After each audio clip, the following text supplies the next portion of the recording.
to Menopause Morph, your time to change. We're here to help you thrive through your menopause, bringing you experts in many fields to help you from perimenopause to menopause and beyond to become the strong, vibrant woman nature intended you to be. Hosted by Pauline McCarthy of the Pearls of Pauline, pearls of wisdom, compassion, and joy.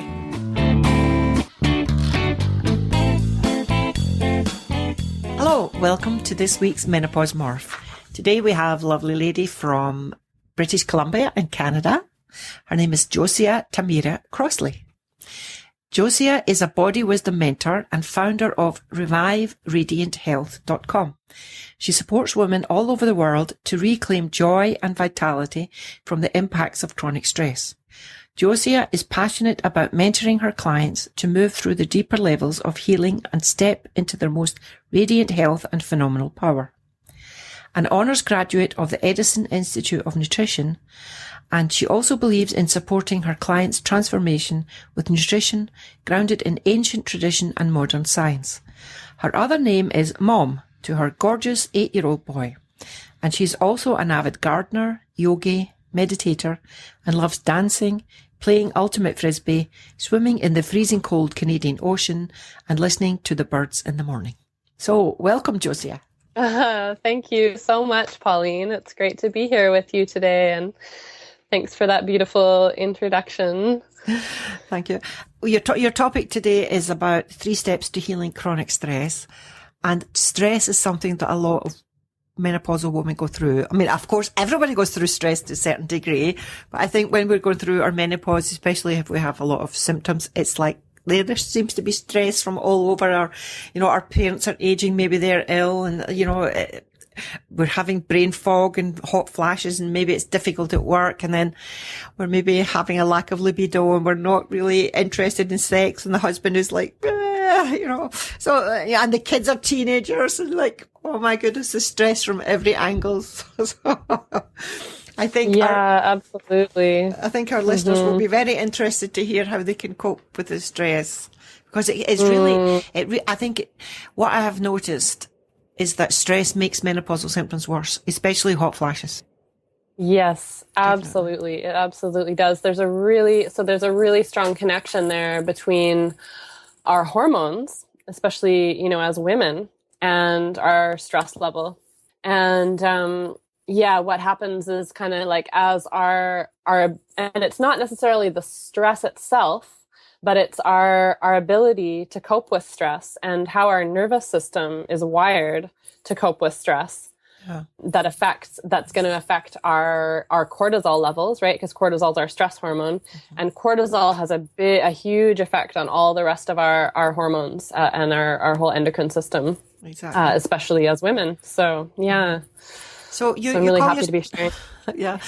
Sorry. No. So you call yourself the Body Wisdom Mentor. So what led you to become that? What led you into that life of work? Yeah. Well. Yeah. I call myself the Body Wisdom Mentor because what I've found is that there's a really strong link between our ability to cope with stress, right? So how our nervous system is literally wired to cope with stress, and the way that we hold stress in our body, and the way that we may be holding stress in our body that actually comes from, not necessarily the present moment even, but something that's happened long ago in the past. And so I'd love to share with your listeners a little bit about my story. So I have a very vivid memory of being about 10 years old and looking into my mom's eyes, and she's screaming at me. And I'm looking into her eyes, and what I can see is like, she's not even there. So it's this memory of her, her eyes being just vacant, she's not there fully. And I remember, as a child feeling so scared and just wanting to find somewhere to hide or to run away. Right. And that real high adrenaline, place. And, in my situation, there wasn't anywhere to run, and there wasn't anywhere to hide. And I know that probably many of you out there can resonate with that experience of maybe having a parent or someone else. Yeah. What age was your mother at that time? So yeah, my mom would have been going through menopause at that time, and she was in her, well, let me see, she would have been, yeah, in her 40s and in her early 40s, and so she was definitely in that perimenopause period. Yeah. And I'm gonna be talking a little bit about, you know, what was going on for her there, but I also just want to, you know, connect everyone who's listening out there into our own experience of just having, you know, maybe been children in situations that weren't completely safe, and where, you know, there may have been a parent that was out of control, or just maybe a situation where you were either experiencing directly or witnessing violence, or just an out of control situation. And so, you know, so what happened for me, and what happens for us as children when we're put in these situations where there's nowhere to run and there's nowhere to hide, is we end up freezing. So we go into the state where our nervous system is literally overwhelmed, and a part of us gets frozen there. And so for me, what ended up happening is, you know, that being frozen in that situation where what my system really wanted to do was run or hide or, you know, get away. Being frozen there is what resulted in over 10 years of trying to hide and trying to run away, my system actually kind of being stuck in that place. And I know for some of you listening, you know, it may have been a lot longer than that you've been stuck in a place like that, you know, maybe 15, maybe 20, maybe 30, maybe even 50 years. And for many people, you know, this is how long it takes before they have someone, you know, speak to them about this, or start to touch on this stuff.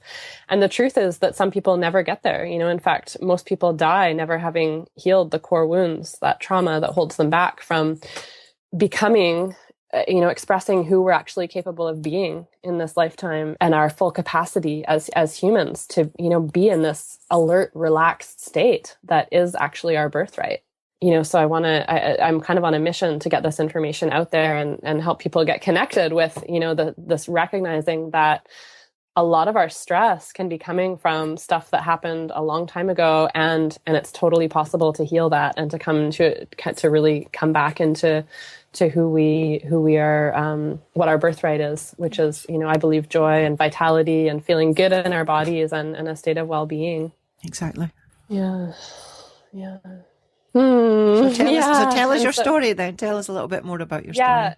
Yeah. And so what happened for me was, in my running, I ran into an answer, because, you know, while I was running, there was something, you know, and trying to hide, and, you know, not fully settling into my potential as a being, because I was running and hiding. I ran into the answer, you know, because I was also seeking. I was seeking something. There was something in my spirit that wanted to heal, and that knew there was more possible. And so I end up running into my mentor. And when I ran into her, she met me where I was, and she said, you know, I see you, I feel you, I get where you've been, and I can show you how to come home to yourself. And she didn't exactly say that directly, but that was, you know, what I felt from her when I met her. And so, you know, I know that, you know, whether you find yourself, you know, in those hard moments today, you know, in your life right now, where you might be shutting down to being able to connect with the people in your relationships, where, you know, you just get so caught up in emotion or out of control. And, you know, I've totally been in that place. So you're not alone. And I know that place actually, like, really intimately well, because I've been there, and I lived through that for many years, that kind of turmoil, and just like constantly running and not able to fully just be with myself. And so this is part of what happens when we've experienced trauma in our lives, and haven't had the tools to work with it, right, and to heal it. And we can end up, you know, going into that place of shutdown, losing control, getting stuck in depression or anxiety. And, you know, sometimes we might even get to a point where we feel like we can't even go on like that, right? And so, you know, I was really, really fortunate to, you know, through my seeking, find my mentor. And, you know, I did have a few mentors along the way. But when I met Elizabeth Clare Burr, who was kind of my main mentor in the work that I do now, things really started to shift for me. And then I discovered the work of Peter Levine, who some of you may have heard of, the somatic experiencing. He's the founder of that work. And when I ran into to that work, my world really started to open up. So even, I've been doing yoga for many, many years, but when I started to get connected with this work, the way I did yoga even actually changed. So I started to get what it meant to really listen to my body and to understand, what it was needing in any given moment. Right. And so I started to then, integrate this work with my yoga and with the energy work I'd been using for my own self-healing and with my clients for over 10 years already. But this was, this piece, this body wisdom piece was what really started to bring me home. And, I finally stopped running. And with the support of Elizabeth, my mentor, and some other incredible mentors and teachers, I was finally able to just really get curious about what was happening with me. I could stop and get curious. Why was I losing my equilibrium, my sense of equilibrium? And some of you who are going through menopause now may be able to resonate with that, right? Losing your sense of equilibrium over the smallest things, right? Things that other people might be no big deal, or, something they just roll with, were knocking me off my center. Yeah. And so I really started to understand. The floor, like, he left a sock on the floor. Yeah. Yeah, totally. Or, like you get a phone call or whatever, it's like these things that, like, when we're centered in ourselves and when we're connected to our essence, it doesn't matter, but it's like the smallest things can really affect us when we're in a state where we're already in that heightened state of stress, right? And, as we start to get more and more connected to the wisdom of our body and to being able to just like listen and witness, what's happening from that kind of taking a step back place, then like big things can happen, and we can start to be able to, it doesn't affect us as much, right? So we really start to, it's almost like a rocking horse, it's like the wider the base, the more stability it has, right? So yeah, and so just, even having that kind of intellectual understanding of the possibility here, knowledge can begin to be, knowledge is power, right? And so it can help to just have this intellectual understanding of, of how the stress response works in the body, and that the body is our messenger of deeper things happening, right? And when we start to have an understanding of what is actually happening, and then, we when we have the tools to enter the situation with awareness, we can actually start to make change. And so, yeah, so I mean, now I'm at this point in my world where when difficult things happen, like even when crisis hits, as it inevitably does in all our lives, sometimes big stuff happens, right? That's life. And, maybe things get tough for a bit, or, maybe some random person decides to throw their stress at me, or maybe my partner's acting in a way that doesn't feel good to me, or maybe my son is being impossibly difficult, right? Teenagers, any of you who have teenagers, I'm sure you're dealing with some of that, right? And so these things, these things happen, right? And, even in the most ideal life, we're still going to have stress, right? And so it's not about like not having stress. And, even for me now, when big stuff happens, I may still have that adrenaline rise in my body. Your heart rate speeds up a bit and you go, oh, like you feel that stress response. And so, yeah, I still get triggered too, right? I still get stressed sometimes. But the difference is that now I have the tools to work with whatever comes up. Right? So to get curious about it, instead of going, oh no, it's like, oh yes, like what is that? And take a look at what's really happening. And, rather than being controlled by my reaction and kind of spiraling into it, I get to make a choice. I get to make a choice about how I respond. Exactly. And yeah, and you can have that too. So yeah. And so, I think especially as women, we tend to be, our tendency is to want to take care of everybody else first, right? Yeah. It's like, it's this innate biological thing where, we're caretakers. And so, and part of that, is that, back when we were, if you believe in the theory of evolution, back when we were like living tribally, living out in the wild in nature, right? Without cities and, all these layers of things that protect us. When we were living in a tribal way, having people close to us, like having friendships and connections and relationships, that was necessary for survival. And so, so that caretaking response, in a way, it's like a survival response for us as women. And men are a bit different. They're wired a little bit differently. But as women, when we get stressed, we actually have this tendency, it's called tend and befriend, to like reach out and see who else we can take care of. And so, not that connection is critical for us as women. We do need to have those relationships where we support other people. But we also need to make sure that we're mutually benefiting from those relationships. And, fundamentally for every single one of us, whether we're men or women, our primary relationship is with ourselves. And so we're the only one, you're the only one who's always going to be there for you. And so we need to take care of ourselves first, right? And this is a bit of a radical concept for women, but even like the airlines know that, you get on an airplane and what's the first thing they say to you? In the event of an emergency, when the oxygen mask comes down, please be sure you put the oxygen mask on yourself first before assisting another passenger, right? Exactly. And so this is a big one for many of us as women. And especially, I think, I'm only 33, and so I haven't actually gone through menopause myself yet, but I've been witness to my mom, as I shared with you, and a lot of my clients going through menopause. And what I know is that when we come into this time, it's like our bodies are going through a transition. And I like to look at all of the transitions that we go through as women in our lives as kind of like an initiation. So it's like, when we first start menstruating, it's like, whoa, bleeding every month, and like the hormonal cycle that comes with that. That's something that, men don't have to deal with. And it's an intense thing. There's an energy that comes with that.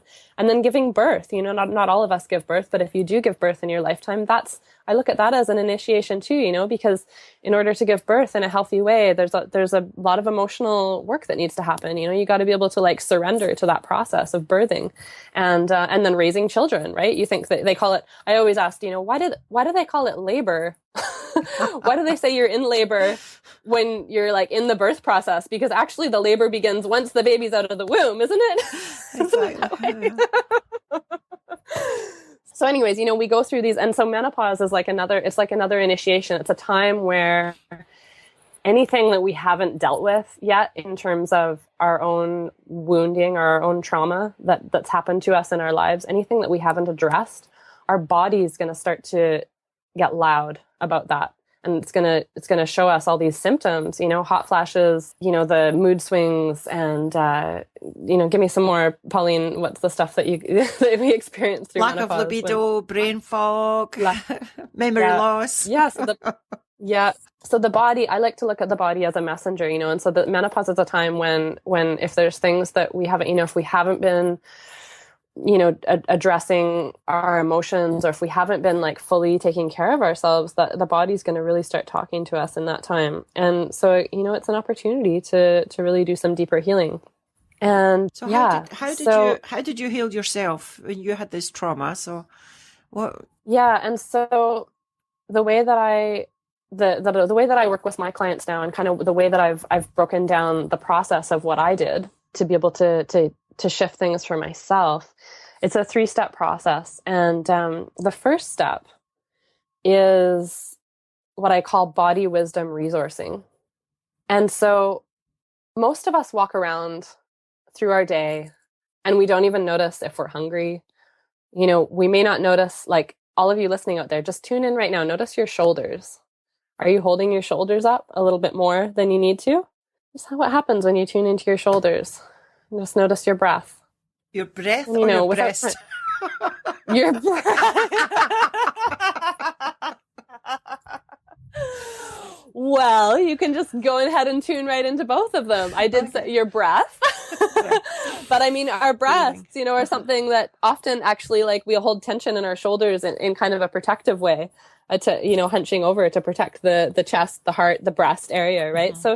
So it is, so there's all these ways that we kind of don't notice just habits that we're holding in our body. And so the first step to really, to healing and to releasing stress that we're holding onto in our bodies is to start to get connected to our body as a resource and as a messenger, right? So So just starting to be able to listen and to be able to actually hear what our body is telling us, because our body is a guide. Our body lets us know when we're hungry. Our body lets us know when we need to sleep, right?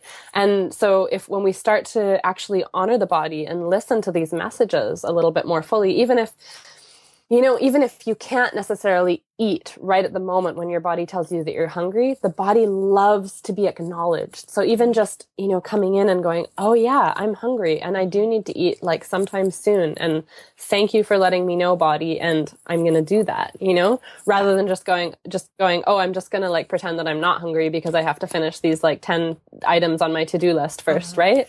So just to acknowledge the body that Sorry, when you were talking about listening to your body, sometimes we get pain and we just kind of work through it and we don't really listen to it. And then later on we end up with chronic pain because we haven't sorted that initial pain in the beginning to find out what is the root cause of it.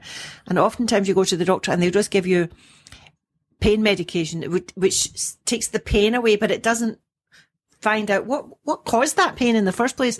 And if you don't solve that solution, this is just going to get bigger and bigger and bigger. So it's like a warning bell that we don't listen to. Exactly. And sometimes that pain arises as emotional pain as well, right? And yes. So actually I'd love to share this little story about my client Ellen, and she's given me permission to share this story. So so just so you know, full permission, like I don't talk about anyone yes. who hasn't told me that I can talk about them. But sometimes, people have such a dramatic transformation that it's like, wow, yeah, you can totally share that because it's inspiring for other people. So, nice. So when Ellen came to me, she was experiencing chronic pain and she'd had a car accident. And so a few years before. And so she was pretty sure that chronic pain was connected with this car accident that she'd had. And I've seen this, I love this story as an example because I've actually seen this like so many times repeatedly with different clients.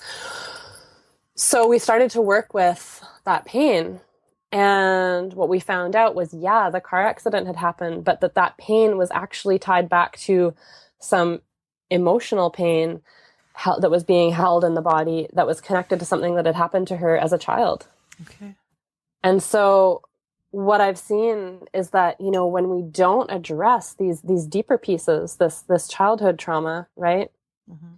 When we don't address the emotional pain, that it's almost like we become a magnet for, things to happen in our lives that like make it more intense, like the car accident that she had.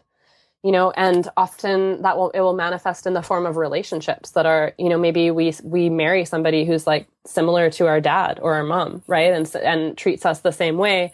And so it's like, and we can kind of look at it like, oh, like, why do I keep manifesting this? Why do I keep having the same thing happen in my life? And the way that I like to look at it is, it's not that you need to be stuck there. It's that you're going to keep magnetizing that because the universe wants you to heal.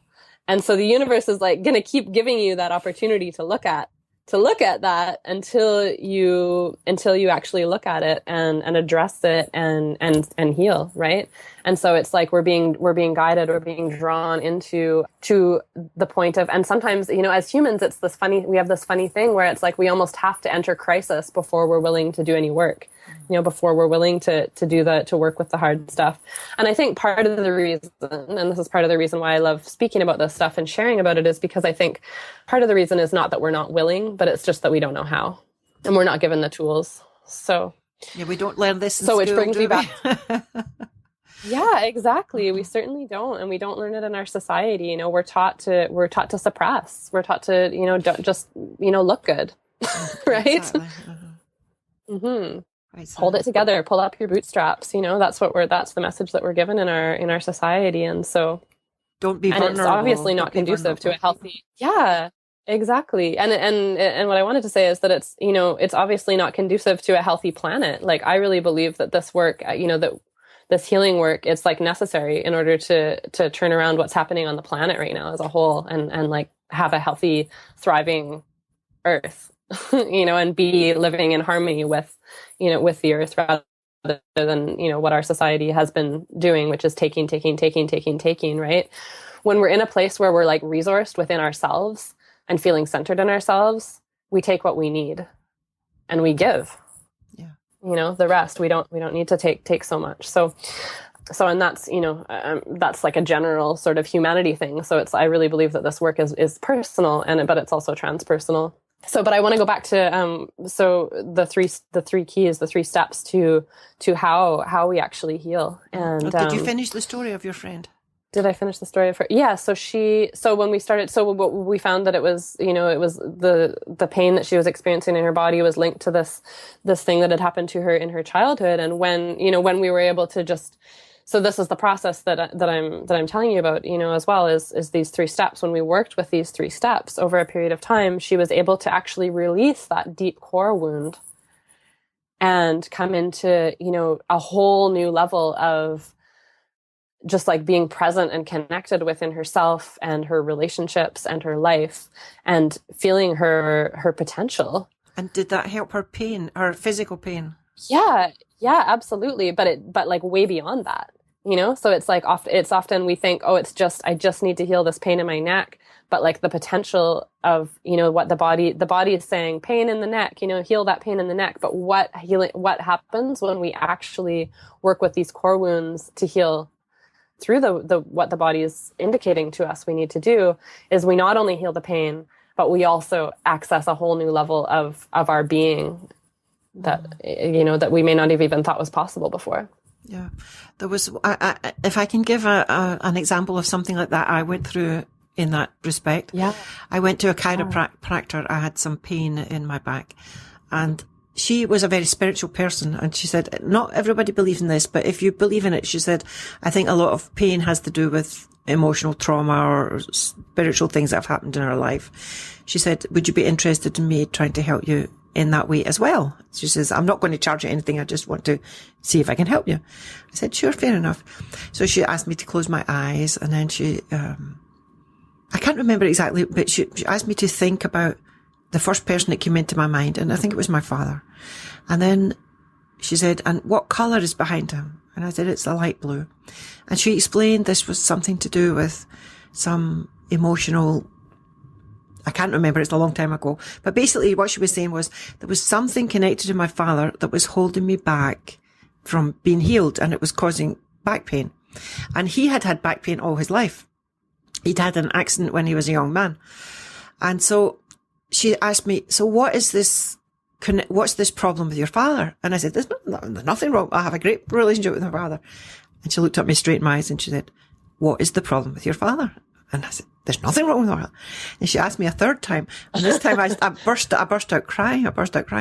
And she said, okay, so what is the problem? And I said, well, my father has, I said, it's not something that I've never really thought about, but now that you're pushing me to the point of it, I said, my father has, 10 children.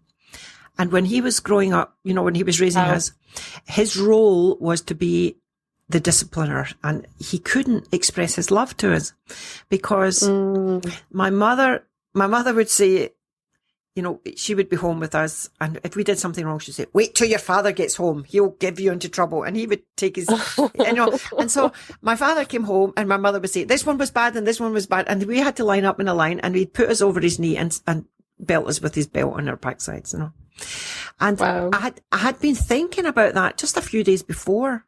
And I was thinking how sad that was for my father, because he loved us to bits. He really did. But he had been given the role as disciplinarian. So when he came home from work, instead of saying, oh, hi, kids, and giving us all a hug, it was like he had to be, we were scared of him. We would hide under the cup, under the stairs, or, because we knew, we'd been bad that day. And he didn't see us do the bad thing. And maybe it wasn't really such a bad thing. My mother was maybe so stressed out with having 10 kids, And I'm sure. Yeah. And I thought to myself, how sad it was that he wasn't given the permission to love us the way he wanted to love us. Do you know what I mean? And so this chiropractor, she said, okay, I want you to take this pillow, she got a pillow out of the cupboard. I want you to take this pillow and hug it and pretend it's your father and tell him you love him. I said, you better give me 2 pillows because he's quite a big guy, So she gives me the 2 pillows, and I'm hugging this pillow, and I feel really stupid. And she says, hug the pillow and tell him that you love him. So I'm hugging this pillow, and I started to cry, and I says, oh, Dad, I love you. And I know that you loved us, and I know that you you didn't mean to be the disciplinarian, like, I know that you wanted to cuddle us and tell us you loved us and things like this, but that, that was, they had set out roles from the beginning of their married life, and that was it, And the crazy thing was, and then she said to me, okay, for the next 7 days, I want you to hug your pillow or 2 pillows and tell your dad every night before you go to sleep, tell your dad that you love him and that you forgive him for anything that he's done in the past. So I did this, and I was thinking that good thoughts would come up, all the good memories. But actually in the beginning, the first few days, I think 2 or 3 days, all that came up were small niggly things that he had done that had irritated me or upset me, or, like if, we had got into a fight with one of my sisters, and the sister had started it, but my dad had blamed me for it, and all that kind of rubbish was coming up. And I thought, this is silly. The woman is meant to, told me that I should love my dad but then on the third night, at the third or the fourth night, happy memories started coming up. And it was like, it was like all this rubbish was getting thrown out, And at the end of the 7 days, I had every night when I was thinking this, it was really all these happy, small memories that I had forgotten about, basically, were coming up from my memory. Beautiful. And the strange thing was, I had a very good relationship with my father, but whenever I was living in England at the time, and my parents lived in Glasgow in Scotland, and I would phone every month or so. And every time I phoned, if my father answered the phone, he would automatically say, wait and I'll get your mother. He just, it wasn't that he didn't want to talk to me. It just was presumed that I would speak to my mother, and my mother would tell him about the conversation, which always kind of bugged me, because it was like as if I felt as if he doesn't want to talk to me, but that wasn't the case. It was just roles that had been set out, So on the 8th day, I phoned my parents, and my father answered the phone, and he said, "Hi, Pauline, how are you?" And we had a conversation. Wow. And I was like, what is going on? And I thought, that really must have worked. And then, of course, after the conference, and at first I thought, maybe my mum's not in the house. That's why he's having the conversation. So then after we'd been talking for about 10 minutes, he said, "Oh, hold on, I'll get your mum." And it was like, oh my goodness. And so the next time I went to the chiropractor, she said, "How did that work?" And I told her the story, and she went, "Now you see." And my relationship with my father has, it's always been good, but this was like, it blossomed after that. It became, and every single time I phoned after that, we would have a conversation. So isn't that amazing? A beautiful story. That is such a beautiful story. Yeah. And, this is exactly the process that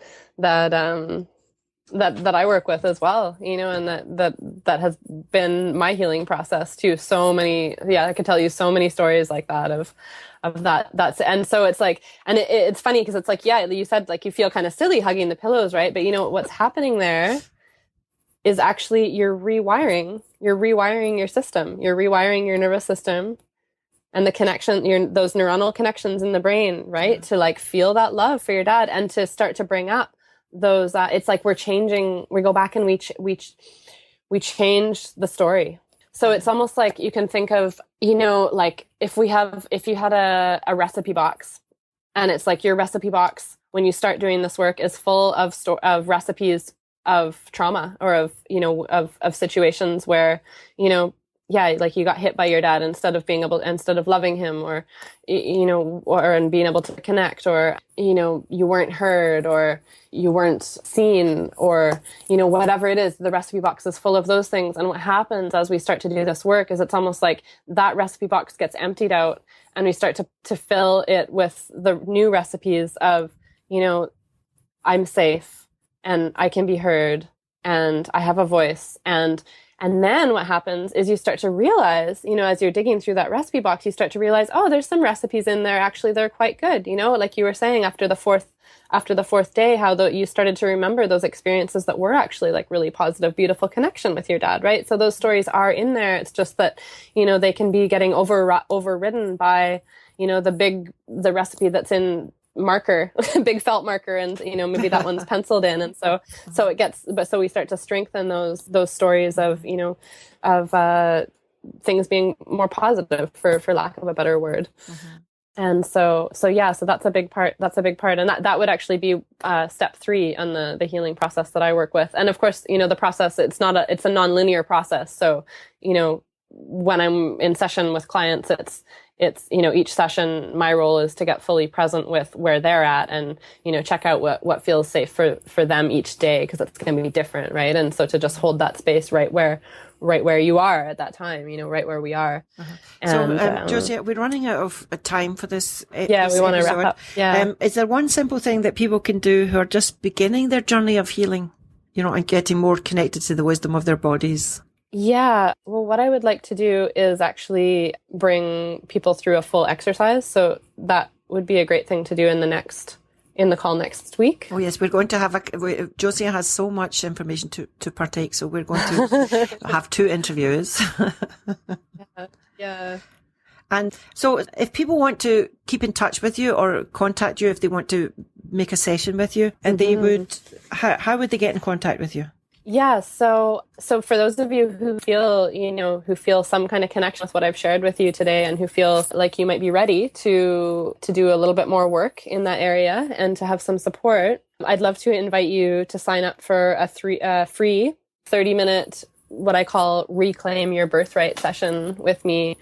And so one of the things you'll experience in this session is a very clear prioritization of what you need to create in your life, not just in terms of what you want to do or what you want to have, but in terms of how you want to feel, right? Because, fundamentally it's not doing or having that makes us happy, right? It's feeling, experiencing, and being. Yeah. So in this session, we work to get crystal clear about what you need to create in your being from the inside out in order to really heal and to be able to feel amazing in your body. And for some of you, that might feel like a stretch to even think of feeling amazing in your body at this point. But I want you to know that it's totally possible, no matter where you're at right now. And yeah, having a vision of where we want to get to is so critical, to making the journey. Our vision is like a map. And without it, we can tend to just go around in circles. And so the purpose of this session is to help you get really clear about your vision of what it would look like to really reclaim yourself, your joy, your vitality, and your natural state of well-being. And it'll also be an opportunity to find out if it would be a fit for us to work together more. But if it's not a fit, that's totally okay. There's no obligation, and we'll part as friends. And so I've opened up a few spots in my calendar over the next couple of weeks. And of course, those spots are limited because my time is limited. But if you feel really called, then I'd encourage you to jump on. We've got a link for you. And Pauline, you're going to post that link below the podcast. I will.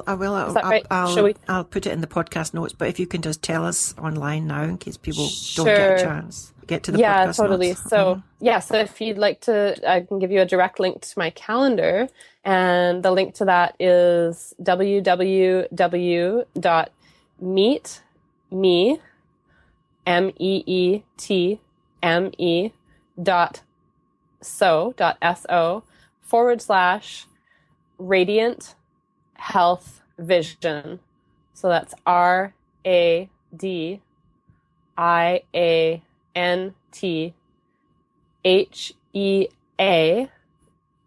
vision, VISION. And shall I just read that one more time? The whole thing? I'll read it out to you. That's www.meetme.so/radiant health vision. They can hear it with a Canadian accent and a Scottish accent.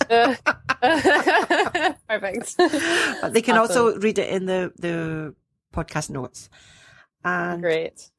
So for that, they'd be able to book a 30-minute session with you to see if you're a good fit. Through that link they can directly book a session. Okay, wonderful. And in our next episode, Josea will come back again, and she will talk about how to rewire your nervous system as adults to reclaim your birthright of joy, vitality, and well-being. So thank you very much for being with us today, Josea. You're so welcome. Thank you so much for having us. Thank you. Having me. Oh, I know the feeling, being like in two minds about something. So as usual, we I'm have just using your audience so much. I'm like, we're all here. Okay. So as usual, we have to let our listeners know we are not giving out medical advice. If you want medical advice, please go to your medical practitioner, and we'll see you the next time. Bye.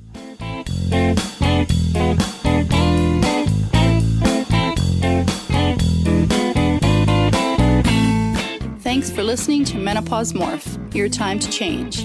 If you've enjoyed the program, be sure to subscribe to the next one and please leave a rating and review on iTunes to help us spread the message about thriving through the menopause. To get a free ebook, more menopausal resources, and to connect with Pauline, please visit www.menopausemorph.com.